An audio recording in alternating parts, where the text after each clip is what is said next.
Hi and welcome to Online Appliance Tech. Today we're working on a front load LG washer that's leaking water. So anytime you have a type of water leak on these front load units, you want to remove the top panel by removing the two Phillips head screws. You only remove the bottom. So remove the bottom two screws that holds the top panel on. Once you remove the two bottom screws, you're going to press the panel or slide the panel backwards and lift straight up. This way you can see exactly what's going on. You can test all the hoses and check for leaks easier. So first thing you want to do is check these valves. They're very common, especially the hot. If you see any type of water leaking out the top of them, replace the valve. Another hose you would want to check is the dispenser to tub hose. If you look in between the grooves, sometimes you can see a little hole that will leak out water.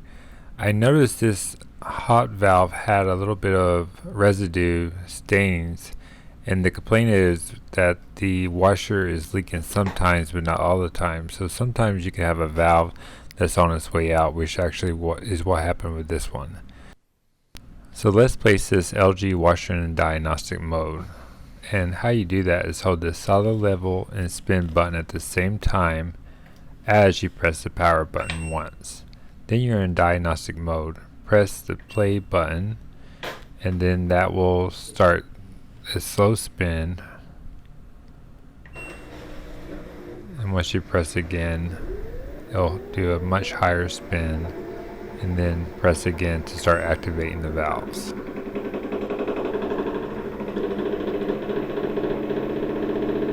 This machine is making a harsh noise on the spin. However, this means that the shaft and the inner tub would need to be replaced. So let's get back to the topic. So as you can hear, we're activating each valve. I noticed the other valves on the cold side were working well, had good pressure, but I did notice that the hot valve had very little to no pressure. So that kind of goes with the stains on top of the valve also. And like I said, most of the time when you have a leaky valve, they just leak at the top. So you can kind of just put your finger on the top of the valve, and if you feel any water, obviously that's a bad valve and that's your leak.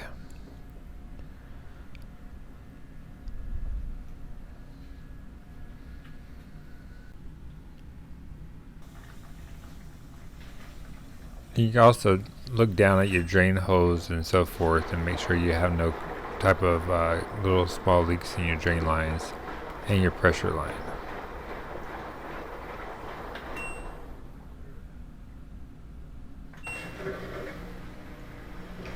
Also check your drain, not your drain hose, but your water lines from the wall to your washer. Sometimes they could leak also, and that could be your water leak if you've not found it already.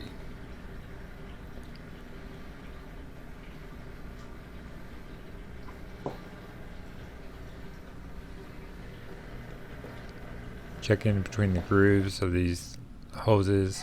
Like I said, sometimes when the washer shakes or agitates, it will leak out the top and kind of down to the bottom, which that wasn't the case on this washer. Remove these 4 Phillips screws, and this way we can get to the back panel to see if we see any type of water marks or leaks.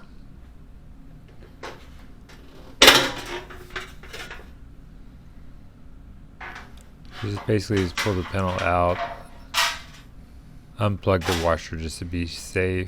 Grab my light. So I did notice some water right here at the end of the pressure tube. So at this point I was kind of checking the tube to make sure it didn't have a pinhole, but then I was kind of curious, where did this water come from? So I activate the diagnostic mode again. And another tip too, you can actually look inside the washer too at a down angle. You can check out the hoses around your water pump and so forth if you're still having trouble finding that leak. I would recommend unplugging the washer. Just don't put your hand or head up in there with the unit turned on.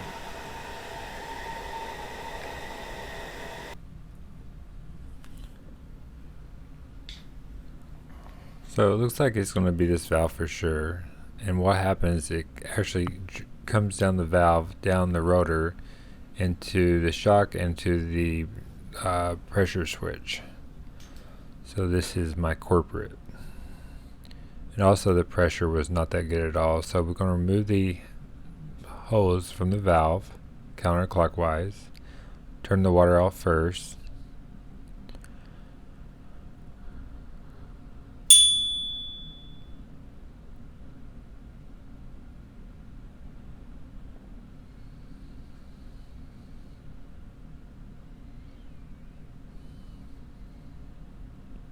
And a lot of time the hard water will just get in to the valve and just kind of lock up the solenoid, and that way the valve does not open up all the way, and that's where you get the bad pressure, and then eventually they'll start to leak out the top or the bottom of the valve. What I'm doing here, I'm just placing this excess water in the drain tube, that way it doesn't go all over the floor. So take a pair of needle nose and slide the clamp backwards and remove it. And then we have two Phillips head screws that we have to remove the valve. You can use a drill or a hand tool, it doesn't really matter.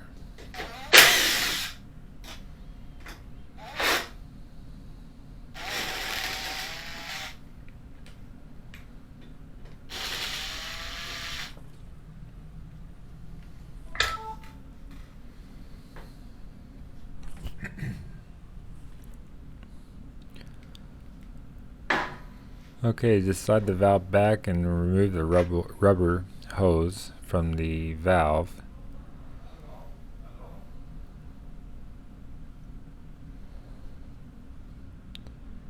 And then we're going to install the new valve. I will leave in description below part numbers for these valves, even for the cold valve if you have to replace the both of them or just one.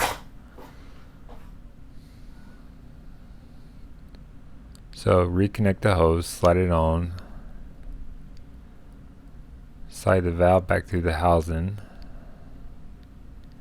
and line the valve up with the two Phillips screws, or just line the hose up, I would say.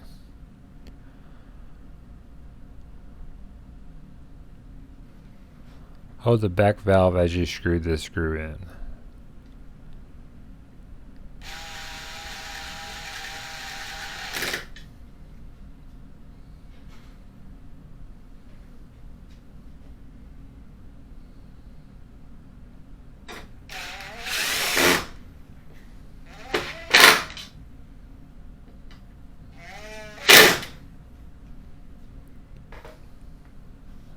Okay,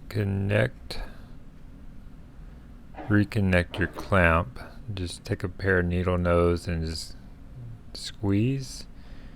And just take your time and slide it in. Make sure it is placed correctly, because it could pop off and you could have a nice flood.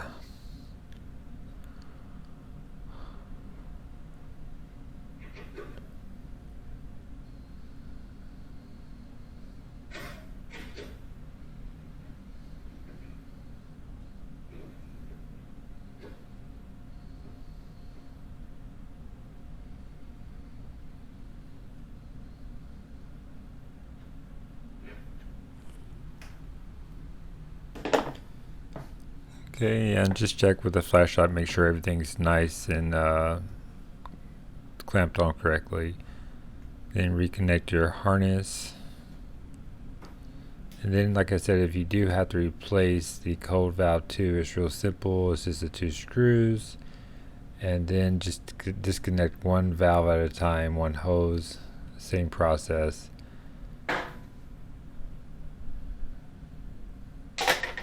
So this is a good little tip, is when you install this water hose, you want to make sure you're on straight. You do not want to go sideways. If you strip this valve, you have to replace the valve. So I recommend using or hand tighten it first and make sure it's going on straight and easy. If it starts to get a little tough, then back up and restart. But as I do, I hold the hose out as I twist it, and I snug it, and then I take my pliers to snug the rest of the way.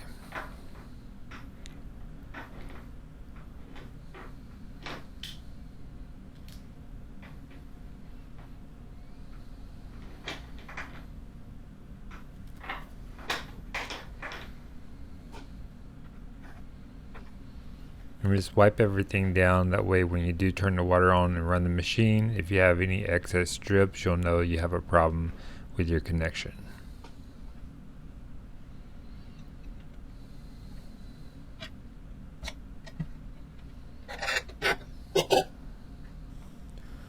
So we're going to place this back into diagnostic mode, run through the first 3 cycles so we can get to the valves.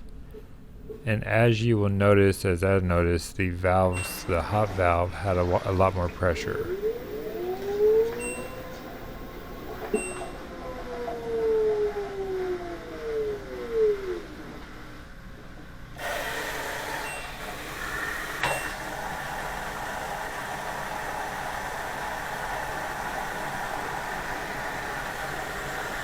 And the good thing about this diagnostic mode, you can, like I said, you can test each valve and other cycles throughout the machine. So let's install the back panel. So slide the panel up, and it should slide down to the bottom. Turn the machine off, and then install your 4 Phillips screws.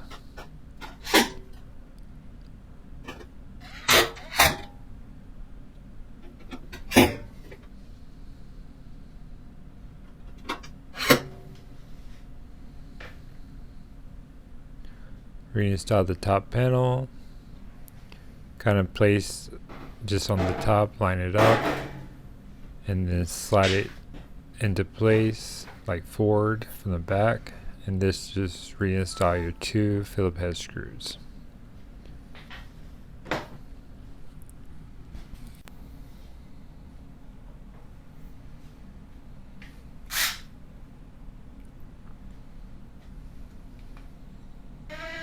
I hope this video was helpful. If you have any comments or questions, please leave in comments below, and please like and subscribe for more future tips and videos.